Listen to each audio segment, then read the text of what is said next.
Hi friends, Multitech के YouTube channel में आप सभी का एक बार फिर से स्वागत है। मैं एसी पीसीबी ट्रेनर विवेक आज आपके सामने फिर से एक इंटरेस्टेड टॉपिक पे वीडियो लेके आया हूं। जैसे कि सीजन स्टार्ट हो चुका है, रिपेयरिंग के लिए पीसीबी आनी भी स्टार्ट हो जाएंगी, या अगर आप काम कर रहे हैं तो आपके पास भी पीसीबी जो है रिपेयर होने के लिए आने लगेंगे। बट स्टार्ट हो गई है क्योंकि मौसम स्टार्ट हो गया है गर्मी का। तो सबसे ज़्यादा प्रॉब्लम ये देखने के लिए मिलता है कि कुछ ऐसी पीसीबी आती है जिसमें आईपीएम फॉल्ट का एरर आता है, या देखते हैं कि आईपीएम जो है बुरी तरह जल गया रहता है, या फिर हम देखते हैं कि आईपीएम जो है वो काम नहीं कर रहा है, कंप्रेसर काम नहीं कर रहा। हमारा डाउट जो है आईपीएम पे होता है। तो बहुत सारे टेक्नीशियन को या जो रिपेयर करते हैं वो जब देखते हैं कि आईपीएम का एरर आ रहा है तो वो उस सेक्शन में हाथ डालना पसंद नहीं करते हैं, क्योंकि आईपीएम जो है वो थोड़ा सा महंगा वाला कंपोनेंट है जो 1400, 1200, 1500 इस रेट में आता है। और होता क्या है कि अगर पहला जो आईपीएम है वो खराब हो चुका है, उसके जगह पे जैसे ही लोग दूसरा आईपीएम लगा के और सप्लाई देते हैं, पता चलता है कि वो भी आईपीएम कुछ देर में खराब हो जाता है।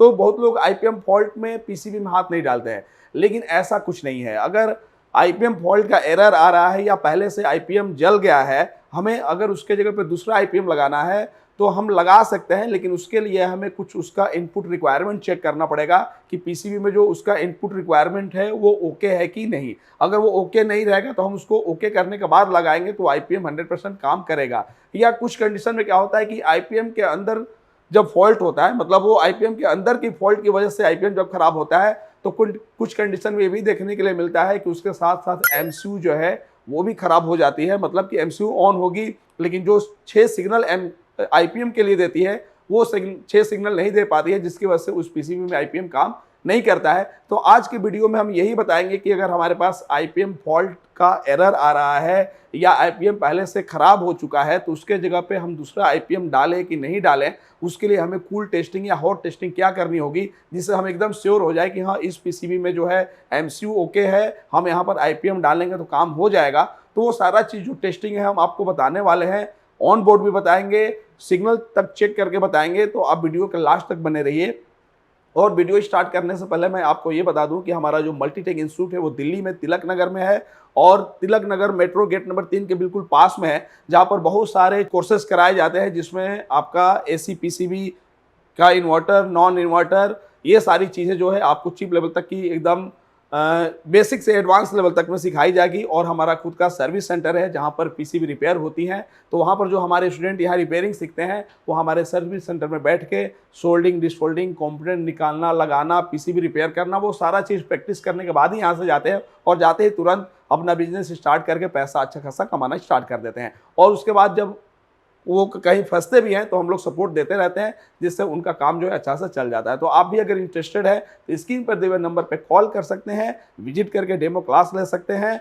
और हमारे यहाँ हर पीसीबी, जैसे एसी पीसीबी हो गया, फ्रिज, वॉशिंग मशीन, सबकी ओके पीसीबी भी मिलती है। अगर आपको ज़रूरत है तो कॉल करके ऑर्डर पे मंगा सकते हैं। तो चलिए बिना देर के हम वीडियो को स्टार्ट करते हैं और समझते हैं आईपीएम के बारे में। जैसे हम एक पीसीबी में दिखा रहे हैं कि यहाँ पर देखिए आईपीएम जो है पूरी तरह खराब हो चुका है, लेकिन अब हमें डाउट है कि हम यहाँ पर आईपीएम बदले तो लगाते ही कहीं वो ना खराब हो जाए, या ये आईपीएम इतनी बुरी तरह जब खराब हुआ है तो हो सकता है कि एमसीयू भी साथ में क्या हो जाए, खराब हो जाए, कि बहुत सारे चांस पैसा देखने के लिए मिलेगा।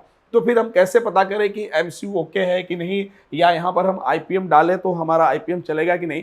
तो उसके लिए हम आपको पहले डायग्राम के थ्रू बताते हैं कि कहाँ पर हमें क्या क्या चीज़ चेक करना होगा, और उसके बाद हम ऑन बोर्ड करके बताएंगे 6 सिग्नल को हम कैसे एक ही बार में चेक करेंगे कि एमसीयू का जो 6 सिग्नल वो आ रहा है कि नहीं आ रहा है। वो सारा चीज़ों में आपको बताने वाला हूँ। तो एक बार डायग्राम के थ्रू बता दे रहा हूँ ताकि जब हम ऑन बोर्ड बताएंगे तो आपको समझने में आसानी होगी। तो आते हैं एक बार हम डायग्राम के थ्रू बताते हैं कि कहाँ पर हमें क्या चीज़ चेक करना होगा। तो फ्रेंड्स, यहाँ पर एक आईपीएम के सेक्शन का डायग्राम है। आईपीएम पे बहुत सारी वीडियो यूट्यूब पे भी हम लोग बनाए हैं, आप देख सकते हैं। तो इसमें हम देखते हैं कि एक तरफ हाई साइड होता है, आईपीएम जहाँ लगा रहता है, एक तरफ लो साइड होता है। तो हाई साइड में क्या होता है कि मेन फिल्टर का जो 310 वोल्ट होता है वो एक पिन से आईपीएम के अंदर आता है, फिर 3 पिन यूवीडब्ल्यू की होती है, और फिर 3 पिन यूवीडब्ल्यू का ग्राउंड का होता है। इसके अंदर आईजीबीटी लगे रहते हैं। तो जब आईपीएम खराब हो जाता है तो फुल टेस्टिंग से भी पता चल जाता है कि आईपीएम हमारा फॉल्ट हो चुका है या आईपीएम फॉल्ट का एरर आ रहा है। तो उस समय हम क्या करते हैं कि आईपीएम को पीसीबी से बाहर निकाल देते हैं। आईपीएम फॉल्ट का एरर आ रहा है, आईपीएम पहले से खराब हो चुका है, डैमेज हो चुका है, उसके जगह पर हमें नया डालना है, तो हम अभी नया आईपीएम नहीं लगाएंगे। वहाँ पर हमें बहुत सारी चीज़ें अभी चेक करनी पड़ेगी और ये डिसीजन लेना पड़ेगा कि हाँ एमसीयू ओके है कि नहीं, या सारे ये रिक्वायरमेंट पूरे है कि नहीं, ओके है कि नहीं। अगर ये सब नहीं चेक करेंगे, नया आईपीएम डालेंगे तो वो भी सप्लाई देते ही खराब हो सकता है। तो वो सारा चीज़ मैं बताने वाला हूँ कि पीसीबी को क्या करना है। पीसीबी में से आईपीएम को पहले हमें निकाल देना है। जब हम आईपीएम को निकाल देंगे तो ये सारे पॉइंट जो है हमारे पीसीबी में रहेंगे, ये सारे पॉइंट, क्योंकि आईपीएम तो बाहर निकल गया है। तो सबसे पहले हमें क्या चेक करना होता है, तो हमें चेक करना पड़ेगा कि आईपीएम का जो 300 वोल्ट आ रहा है इस पॉइंट पे 300 वोल्ट आ रहा है कि नहीं। सबसे पहले हम वो चेक करेंगे। जब ये हम चेक कर लेंगे तो लो साइड में हमें सबसे पहले ये चेक करना होगा कि जो आईपीएम के लिए 15 वोल्ट की वीसीसी सप्लाई आती है वो सप्लाई ओके है कि नहीं। पहले ये चेक है, पहले नंबर पे हम 300 वोल्ट चेक करेंगे और उसके बाद हम चेक करेंगे कि जो वीसीसी सप्लाई 15 वोल्ट आ रही है वो आ रही है कि नहीं। कब? आईपीएम को पीसीबी से बाहर निकालने के बाद। जो आईपीएम खराब हो चुका है या उस पीसीबी में जिसमें आईपीएम फॉल्ट का एरर आ रहा है, क्योंकि कभी कभी ये भी होता है कि एक्सटर्नल चीज में प्रॉब्लम होती है, फिर भी एरर जो होता है आईपीएम का आता है, तो उस समय हमें लगता है कि आईपीएम खराब है, लेकिन प्रॉब्लम पता चलता है कि बाहर का है। इसलिए हमें आईपीएम को बाहर निकाल के पहले ये पता लगाना है, अगर आईपीएम फॉल्ट का एरर आ रहा है, कि आईपीएम में प्रॉब्लम है या इसके इनपुट रिक्वायरमेंट में प्रॉब्लम है। तो इसीलिए हमें क्या करना है, आईपीएम को पीसीबी से बाहर निकाल देना है। वो सारा चीज़ हम दिखाएंगे यहाँ पे। तो पहले नंबर पे चेक करेंगे कि 300 वोल्ट वाले पिन पे 300 वोल्ट मिल रहा है कि नहीं। उसके बाद हम चेक करेंगे वीसीसी आईपीएम का मिल रहा है कि नहीं। उसके बाद इसके अंदर जो 6 आईजीबीटी रहती है, 6 आईजीबीटी पे पीडब्ल्यूएम की सप्लाई एमसीयू से आता है। तो ये जो 6 सिग्नल वाली पिन है, इस 6 सिग्नल वाले पिन पे भी हमें वोल्टेज चेक करना है। हमें कोई वोल्टेज नहीं मिलना चाहिए।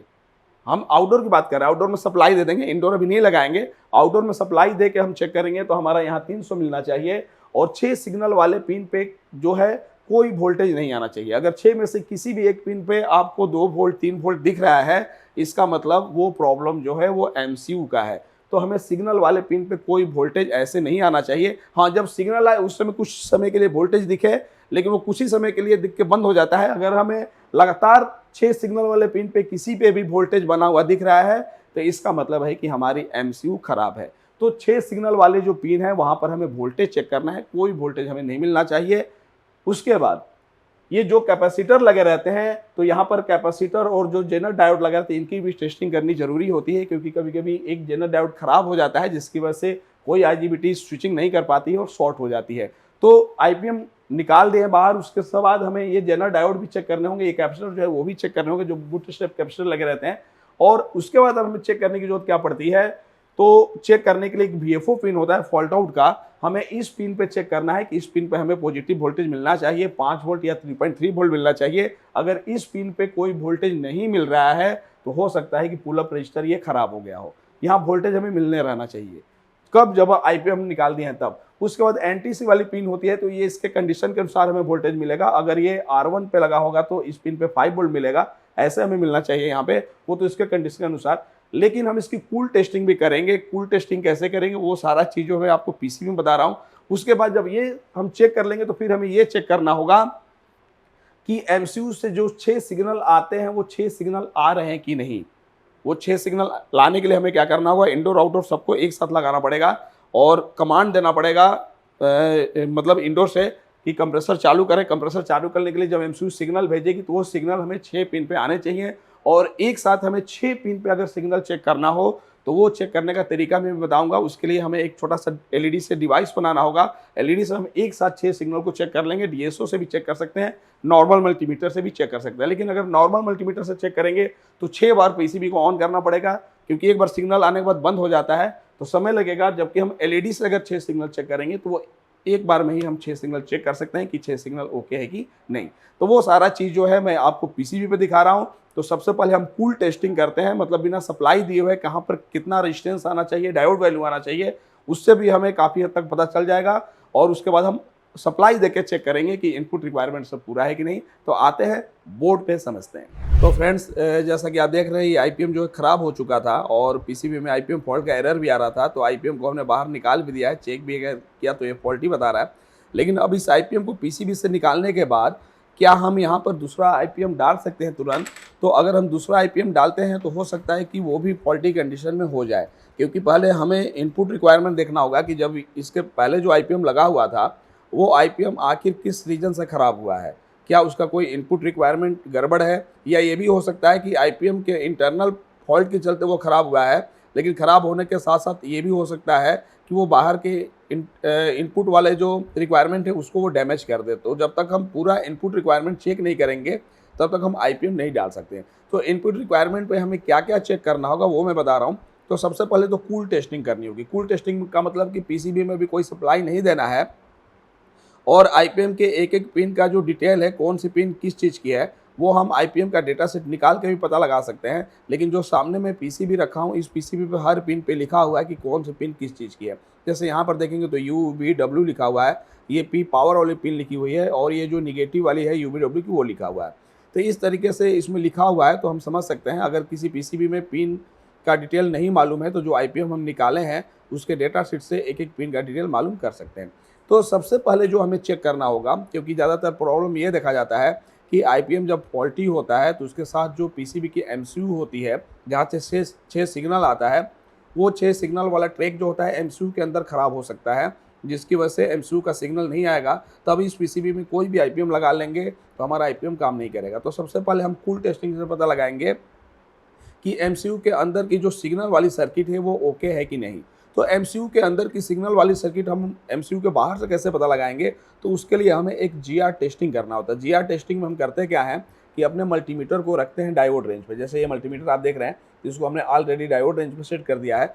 मल्टीमीटर को डायोड रेंज पे सेट करने के बाद हमारे पास जो 2 प्रोब आप देख रहे हैं, इसमें क्या करना होगा कि रेड वाले प्रोब को पीसीबी में ग्राउंड पे रखना होगा। तो ये जो रेड वाला प्रोब है, इसको हम पीसीबी में ग्राउंड ले लेते हैं। तो ग्राउंड, ये जो UBW दिख रहा है, तीनों ग्राउंड से जुड़े रहते हैं, तो शंट में कहीं भी रख सकते हैं। तो चलिए हम यहाँ पे लगा दे रहे हैं। तो इस तरीके से हमने रेड प्रोब को क्या कर दिया, ग्राउंड पे कनेक्ट कर दिया, ग्राउंड पे। अब ग्राउंड पे कनेक्ट करने के बाद ब्लैक प्रोब से क्या करना है, इसको जीआर टेस्टिंग बोलते हैं, मतलब ग्राउंड रेजिस्टेंस टेस्टिंग। अब इसमें हमें क्या करना है कि 6 सिग्नल वाले जो पिन है, अब जैसे मैं आपको पॉइंट दिखा दूँ तो यहाँ पर HIN लिखा है, यू का मतलब ये हाई, UBW हाई वाले 3 जो आप यहाँ से पॉइंट देख रहे हैं, 1 2 3 पॉइंट, ये हाई वाले IGBT के लिए है और फिर 1 2 3 पॉइंट ये जो देख रहे हैं वो लो वाले के लिए, यहाँ पर लिखा भी हुआ है।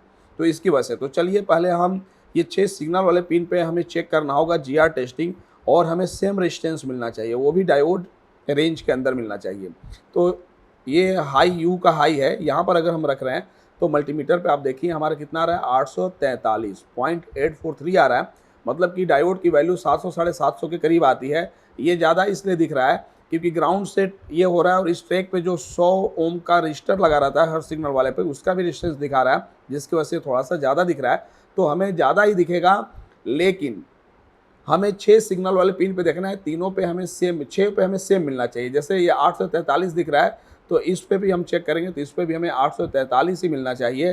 फिर इस वाले सिग्नल वाले पिन पे, मतलब 6 सिग्नल वाले पिन पे हम चेक कर रहे हैं, जीआर टेस्टिंग कर रहे हैं, तो इस पे भी 843, ये भी ओके कंडीशन है। यहाँ पर भी हमने चेक किया, ये भी 843 बता रहा है। यहाँ पर भी हमने चेक किया, ये भी 843 के करीब बता रहा है। और ये लास्ट वाली जो सिग्नल वाली पिन हो गई, ये भी हमारा 843 बता रहा है। इसका मतलब कि जो सिग्नल वाला ट्रैक है एमसीयू के अंदर का, वो बिल्कुल ओके है। अगर मान लीजिए यहाँ पर हमारा 843 बता रहा है, यहाँ पर 1100-1200 बताने लगे, तो इसका मतलब कि ये जो ट्रैक एमसीयू में जा रहा है, इस ट्रैक में जो रजिस्टर लगा है पहले उसको चेक करेंगे। अगर वो रजिस्टर ख़राब है तब तो चेंज करेंगे, लेकिन वो रजिस्टर की वैल्यू अगर ओके निकली, 100 ओम के ज़्यादातर लगे रहते हैं, 100 ओम के होते हैं, तो ये रजिस्टर अगर ओके निकला और फिर भी यहाँ पर ज़्यादा रेजिस्टेंस दिखा रहा है, इसका मतलब कि ये जो सिग्नल एमसीयू से ट्रैक से आएगा वो एमसीयू के अंदर ट्रैक क्या है, फॉल्टी है। मतलब कि अब उस पीसीबी में आईपीएम डालने से कोई फ़ायदा नहीं है, क्योंकि सबसे पहले हमें वहाँ पर एमसीयू को चेंज करना पड़ेगा। तो हमने क्या बताया कि कूल टेस्टिंग में सबसे पहले हमें ये देखना होगा, जीआर टेस्टिंग करके मल्टीमीटर को डायोड रेंज पर रख के और रेड को ग्राउंड पे रखे, 6 सिग्नल पे हमें same resistance value, same diode rating आनी चाहिए। ये देखिए सब पे, अगर इसमें से किसी पे अधिक दिखे या 0-0 दिखे तो पहले हमें रजिस्टर को चेक करना है। रजिस्टर अगर ओके निकला तो एमसीयू का दिक्कत है, अगर रजिस्टर भी फॉल्टी है तो हमें रजिस्टर को क्या करना होगा, चेंज करना होगा, जो सिग्नल पे ये रजिस्टर लगे हुए हैं 6 रजिस्टर। चलिए, तो ये तो टेस्टिंग हो गई। उसके बाद अगला कूल टेस्टिंग हमें क्या करना होगा, अगर ये हमें ओके निकला तो अगला जो कूल टेस्टिंग करना है वो हमारा जो बूट स्टेप कैपेसिटर लगे हुए हैं, इनके साथ बहुत सारे पीसीबी हमको जेनर डायोड लगा हुआ मिलेगा, तो हमें इन तीनों जेनर डायोड को चेक करना होगा जो बूट स्टेप कैपेसिटर पे लगे हैं। क्योंकि ये जेनर डायोड अगर तीनों में से कोई एक ख़राब हो जाता है तो हमारा जो हाई साइड का कोई IGBT जो होता है UBW में से जिसका ख़राब हो, वो जल्दी फॉल्ट होने का चांस रहता है, जिसकी वजह से आईपीएम जो है ख़राब हो जाता है। अगर हम इन तीनों जेनर डायोड को चेक ना करें और आईपीएम डाल दे तो हो सकता है कि अगर एक जेनर डायोड ख़राब है तो आईपीएम हमारा ख़राब हो सकता है। तो चलिए यहाँ पर हम जेनर डायोड को चेक करते हैं। आईपीएम लगाने से पहले जेनर डायोड को भी हमें क्या करना पड़ेगा, चेक करना पड़ेगा। तो चेक करने के लिए हमें क्या करना पड़ेगा कि मल्टीमीटर को डायोड रेंज पे रखना है, और ये जो जेनर लगा हुआ है तो इधर कैथोड पॉइंट है, इधर एनोड पॉइंट है। तो हमें मालूम है कि डायोड की रीडिंग जो आती है जब कैथोड पे ब्लैक रखते हैं और रेड पे एनोड रखते हैं तभी आती है। तो चलिए हम एनोड पे रेड रख रहे हैं और कैथोड पे ब्लैक रख रहे हैं। तो यहाँ पर देखिए 694 ये डायोड की रीडिंग आ रही है, मतलब जेनर डायोड ओके है। और वही अगर हम ऐसे करते हैं तो रीडिंग नहीं आनी चाहिए, तो इस टाइप से रीडिंग नहीं आ रही है। उसी तरह इस पर भी चेक कर लेते हैं। कैथोड पे हमें ब्लैक रखना है और एनोड पे रेड रखना है। हाँ, डायोड की रीडिंग ये भी सही है, और इसको भी चेक कर लेते हैं। तो इस पर भी देख रहे हैं डायोड की रीडिंग सही है। उसके बाद कैपेसिटर का कैपेसिटेंस भी हमें चेक करना होता है, क्योंकि ये कैपेसिटर भी जब शॉर्ट हो जाते हैं या ख़राब हो जाते हैं कैपेसिटेंस भी, तो भी आईपीएम फॉल्ट का एरर आता है। तो इसका कैपेसिटेंस चेक करने के लिए हमें मल्टीमीटर को कैपेसिटेंस रेंज पर रखना है, जहाँ से हम कैपेसिटेंस चेक कर लें। तो यहाँ पर आप देख रहे हैं सिंबल कैपेसिटेंस का बन गया कैपेसिटर का, इसका मतलब कि यहाँ से हम कैपेसिटेंस चेक कर सकते हैं। कैपेसिटेंस चेक करते समय एक चीज़ ध्यान रखना है कि तीनों का कैपेसिटेंस जो है सेम आना चाहिए। अगर तीनों में से दो का सेम आ रहा है, एक का डिफरेंट आ रहा है, तो डिफरेंट वाले को हमें चेंज करना पड़ेगा। इसको भी चेंज कर सकते हैं या इसके साथ जो नॉन पोलराइज लगा है उसको भी। तो ये तीनों का कैपेसिटेंस जो है यहाँ पर सेम आना चाहिए। तो कैपेसिटेंस को चेक करने के लिए कैपेसिटर के जो निगेटिव टर्मिनल है वहाँ पर ब्लैक रखेंगे और यहाँ पर रेड रखेंगे। ऐसे थोड़ा सा वेट करना पड़ता है क्योंकि स्कैन करता है तब बताता है। तो देखिए यहाँ पर 22 माइक्रोफैराड के लगभग आ रहा है। तो यही कैपेसिटेंस जो है हमें इस पे भी मिलना चाहिए, तीनों पे सेम मिलना चाहिए जितना भी मिले। तो यहाँ पर भी 22 माइक्रोफैराड आ रहा है। फिर हम इस वाले कैपेसिटेंस पे रखेंगे,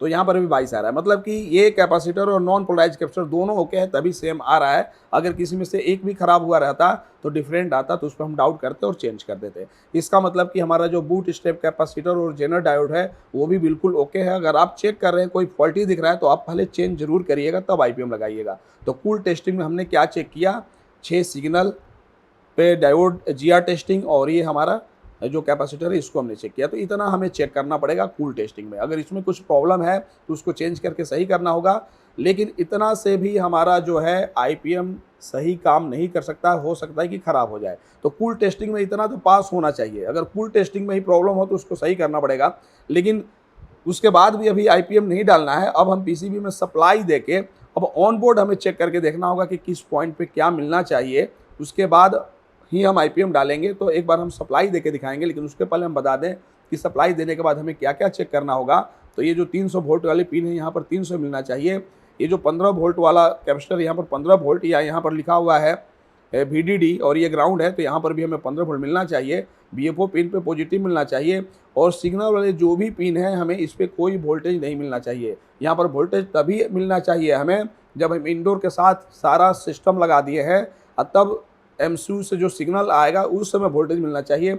अगर बिना सिग्नल आए हुए ही अगर हमें 6 सिग्नल वाले पिन पे कोई वोल्टेज दिख रहा है तो MCU हमारी क्या है, ख़राब है। तो ये सारा चीज़ जो हम चेक करके आपको ऑनबोर्ड दिखा रहे हैं। तो चलिए हम अपने पीसीबी में सप्लाई दे रहे हैं एक बार। तो आपने आवाज़ सुना, पीसीबी में हमने सप्लाई दे दिया क्योंकि जूम करके ही दिखा रहे हैं। अब हमें मल्टीमीटर को वोल्टेज रेंज पे रखना है डीसी पे। तो हम अपने मल्टीमीटर को डीसी रेंज पे सेट करते हैं। यहाँ पर जैसे देख रहे हैं डीसी रेंज पे सेट हो गया। अब डीसी रेंज पे सेट करने के बाद अब हमें डीसी कहाँ कहाँ चेक करना है, तो ग्राउंड हमें एक ही जगह से लेना है। तो ब्लैक प्रोब को हम ग्राउंड पे रख दे रहे हैं यहाँ पे। सबसे पहले हमें डेटा शीट से ये पता लगा लेना है कि 300 वोल्ट वाली पिन कौन सी है। जो आईपीएम में 300 इन होता है उस पिन पे हमें 300 वोल्टेज मिलना चाहिए। तो चलिए ये वाली पिन है, यहाँ पर हमें 300 वोल्ट देखना है मिल रहा है कि नहीं मिल रहा है। तो अभी हमारा ऑन नहीं हुआ है, मतलब अभी हमने इंडोर से दिया है, तो इंडोर में तो सप्लाई आ गई है। कुछ देर में रिले ऑन होगा तब यहाँ पे वोल्टेज आएगा। तो अभी हमारा जो इंडोर में लाइट है वो नहीं आया, क्योंकि यहाँ पर एक एलईडी है। ये भी आप ध्यान दीजिएगा, जब एलईडी ग्लो हो जाएगी तो समझिए कि हमारे आउटडोर में जो सप्लाई है वो आ गया है। तो अभी इंडोर का रिले ऑन नहीं हुआ है। इंडोर का रिले जैसे ही ऑन होगा उस समय यहाँ पर हमारी सप्लाई जो है आएगी। तो वेट करते हैं। तो देखिए रिले ऑन हो गया है। अब यहाँ पर आप लाइट देख रहे हैं, एक लाइट जल रही है, मतलब कि अब हम ऑन बोर्ड चेक कर सकते हैं। तो चलिए हमने यहाँ पर ग्राउंड रखा, ग्राउंड यहाँ से लिया, यहाँ से देख रहे हैं सन के पास से हमने ब्लैक प्रोब से ग्राउंड लिया। अब 300 पिन पर हम चेक करेंगे कि 300 वोल्ट बन रहा है कि नहीं। तो पॉजिटिव वाले पिन पर हमें 300 वोल्ट मिल रहा है, ये ओके है। उसके बाद हमें कहाँ चेक करना होगा, तो जो 6 सिग्नल वाले पिन है हमें वहाँ पर कोई वोल्टेज नहीं मिलना चाहिए। यहाँ पर भी 6 सिग्नल वाला, जिसमें हमने 3 चेक किया, ये चौथा, 5वां और ये छठा, इसमें हमें कोई वोल्टेज नहीं मिलना चाहिए। उसके बाद ये आप देख रहे हैं VDD, VDD का मतलब पॉजिटिव होता है, तो इसमें हमें 15 वोल्ट मिलना चाहिए। तो हम यहाँ पर देख रहे हैं कि हमें 15 वोल्ट मिल रहा है। हाँ, ये VFO पिन है, VFO पिन पे याद रहे हमें 5 वोल्ट या 3.3 वोल्ट मिलना चाहिए, 5 वोल्ट या 3.3 वोल्ट मिलना चाहिए।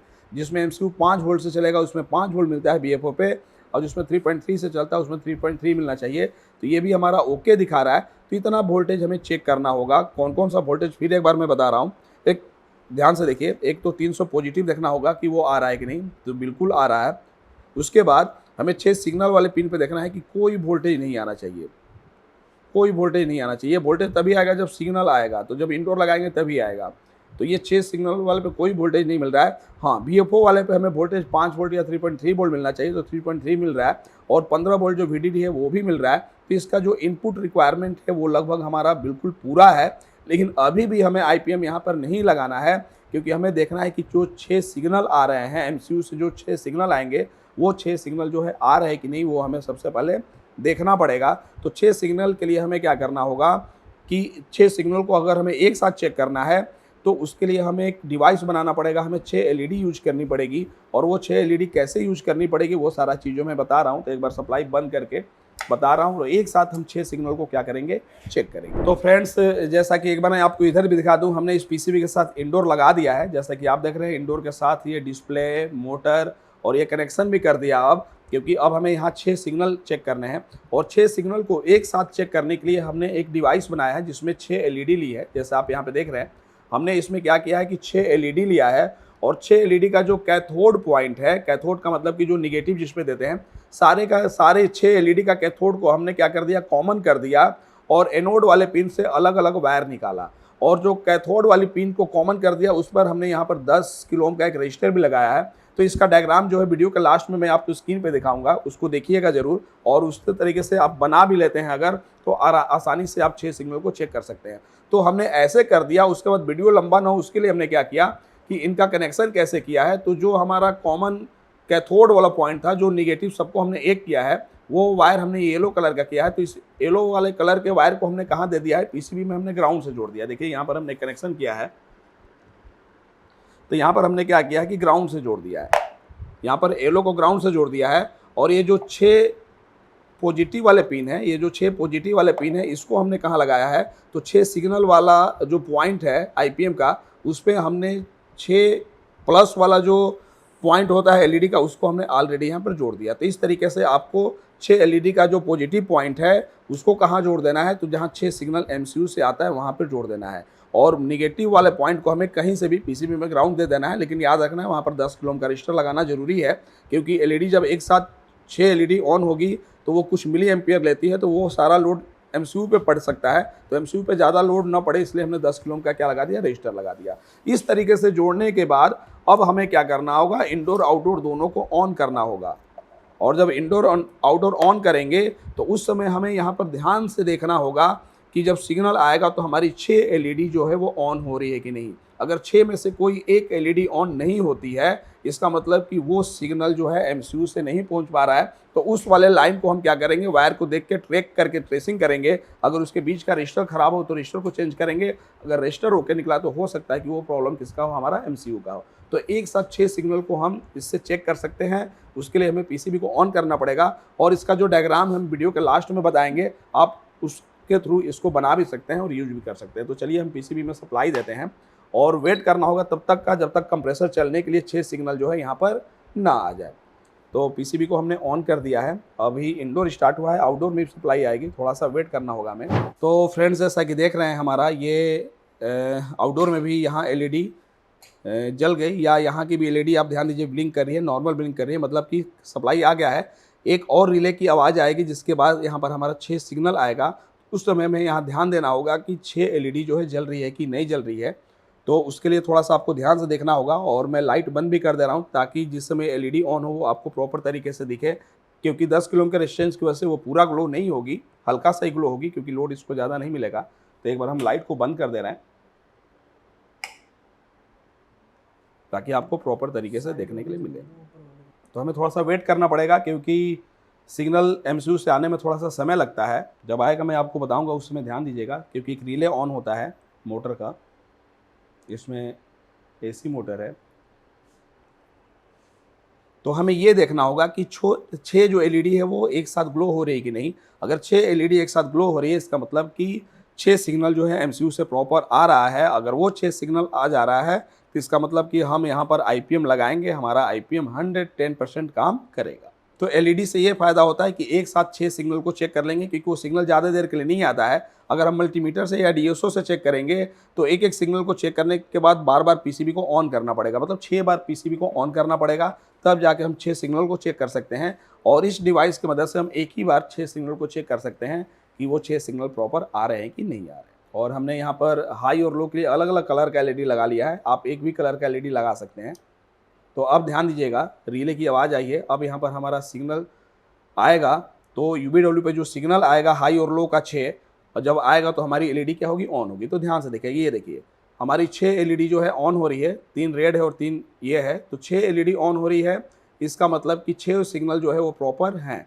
तो हमारी 6 एलईडी जो हुई थी वो ऑन हुई थी, इसका मतलब कि 6 सिग्नल ओके है। अगर इसमें से कोई एक एलईडी ऑन नहीं होती तो वो ट्रेसिंग करके हम देखते हैं कि वो किस पॉइंट पे जुड़ी हुई है, और उसका लाइन ट्रेसिंग करके देखते हैं। अगर बीच में रजिस्टर लगा हुआ हो या रजिस्टर खराब हो तो रजिस्टर चेंज कर सकते हैं, लेकिन रजिस्टर अगर ओके निकलता है तो फिर वो प्रॉब्लम एमसीयू का हो सकता है। मतलब कि वहाँ आईपीएम लगाने से कोई फायदा नहीं है, उस समय हमें एमसीयू चेंज करना पड़ेगा। तो इस तरह देखिए यहाँ पर एरर भी बताने लगा, क्योंकि वो सिग्नल कुछ ही समय के लिए आता है। इसलिए अब मल्टीमीटर से या डीएसओ से सिग्नल चेक करेंगे तो 6 बार पीसीबी को ऑन करना पड़ेगा, समय लगेगा, और इस तरीके से आप एक बार में ही 6 सिग्नल को चेक कर सकते हैं। तो इस तरीके से मैं उम्मीद करता हूं कि आपको समझ में आ गया होगा और 6 सिग्नल को आसानी से चेक कर सकते हैं। आप एसी का ही नहीं बल्कि फ्रिज में भी अगर आईपीएम लगा हुआ है तो आप आसानी से उसके भी 6 सिग्नल को इस तरीके से आप चेक कर सकते हैं। तो मैं वीडियो के लास्ट में अब आपको एक बार स्क्रीन पर दिखा दूं कि इसका डायग्राम क्या होगा, कैसे आपको इसको बनाना होगा। इसको आप आसानी से अपने घर पे बना सकते हैं। तो फ्रेंड्स, जैसे हमने सिग्नल चेक करके एलईडी से दिखाया था, तो वो एलईडी को हमें किस तरीके से आपस में जोड़ना है वो हम डायग्राम के थ्रू बता रहे हैं। तो हमें लेना है 6 एलईडी, हमें 6 एलईडी लेना है, और 6 एलईडी का कनेक्शन कैसे करना है।